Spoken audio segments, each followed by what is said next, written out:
తెలియని విషయాలన్నా సార్ని టీచర్స్ని అడగాలి.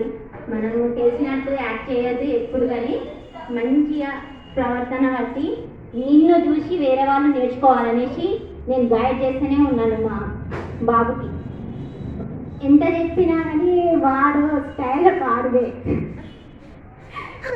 ఒక మదర్గా నేను చాలా ఎగ్జైట్గా వానికి ఒక ఫుల్ఫిల్గా మంచి లైఫ్ ఇవ్వాలనుకుంటున్నాను నేను.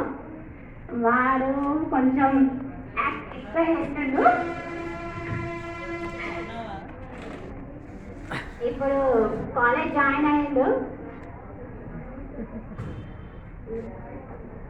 రెగ్యులర్గా వెళ్తున్నారు అట parent sir online classes attend అవుతున్నాను సార్. ఫస్ట్ నుంచి రెగ్యులర్గా వెళ్తాడు ఇప్పుడు. అయితే మంచి మార్క్స్ తోని ఫస్ట్ ఇయర్కి మంచిగా సెకండ్ స్టెప్కి రావాలని కోరుతున్నాను. ఓకే. ఇది ఏమంటారు